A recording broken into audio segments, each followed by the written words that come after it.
Občianske združenie Bublina zorganizovalo v spolupráci s Červeným krížom 33-hodinový kurz zameraný na získanie teoretických informácií a praktických zručností v oblasti poskytovania prvej pomoci a život zachraňujúcich úkonov.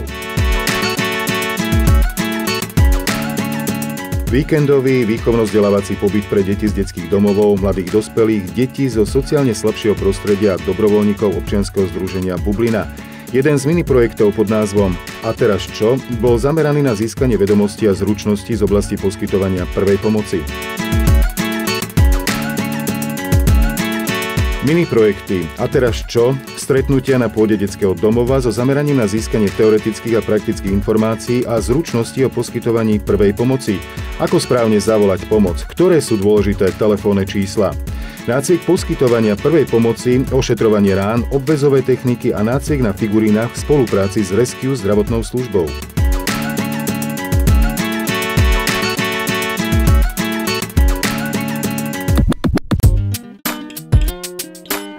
V rámci projektu A čo teraz sme vytýčili viacero cieľov. Nadobudnúť vedomosti a zručnosti pri poskytovaní prvej pomoci a záchrane ľudského života u dobrovoľníkov a odborníkov, ktorí pracujú s ohrozenou mládežou. Tento cieľ vychádza z potreby vedieť rýchlo a adekvátne zareagovať v prípade úrazu či ohrozenia života. V rámci dlhoročnej práce s deťmi, organizovania táborov, výletov a činností s veľkými skupinami sa aj pri maximálnej miere opatrnosti v detských kolektívoch a hlavne v rámci skupín rizikovej mládeže, ako deti z detských domovov, stávajú úrazy, vážnejšie i menej vážne. Do príchodu záchrannej služby častokrát rozhodujú minúty či sekundy a preto pokladáme za veľmi dôležité mať rozšírenú vedomosť o poskytovaní prvej pomoci a záchrane ľudského života, a to nielen pri práci s deťmi, ale aj v bežnom živote.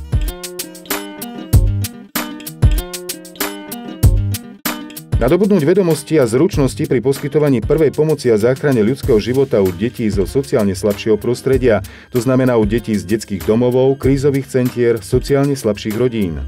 Práve tieto deti bývajú častokrát bez starostlivého dohľadu milujúcich rodičov, odkázané samé na seba, či na pozornosť vychovávateľov, ktorí ani pri najlepšej vôli nie sú schopní venovať plnú pozornosť 15 deťom naraz.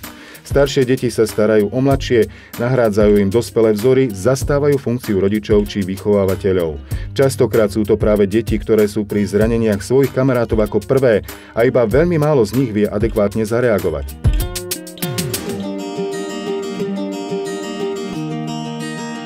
Rozšírenie vedomostí u detí z detských domovov, krízových centier a sociálne slabších rodín.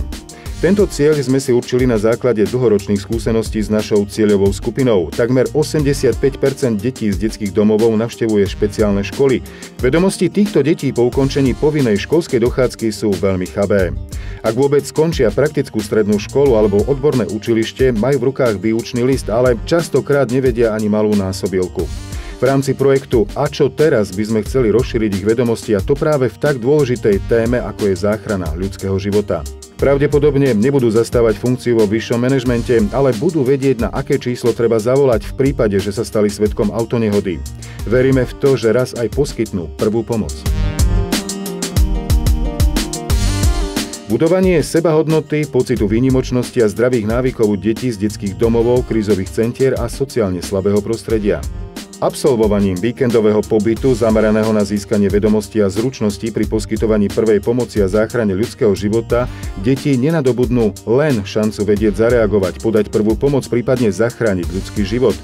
Získajú aj pocit výnimočnosti, že práve oni mali možnosť zúčastniť sa na tomto projekte. Mnohými ďalšími aktivitami spojenými so správnou starostlivosťou o ľudské telo, pobytom v prírode či športovými aktivitami chceme prispieť k budovaniu vlastnej hodnoty.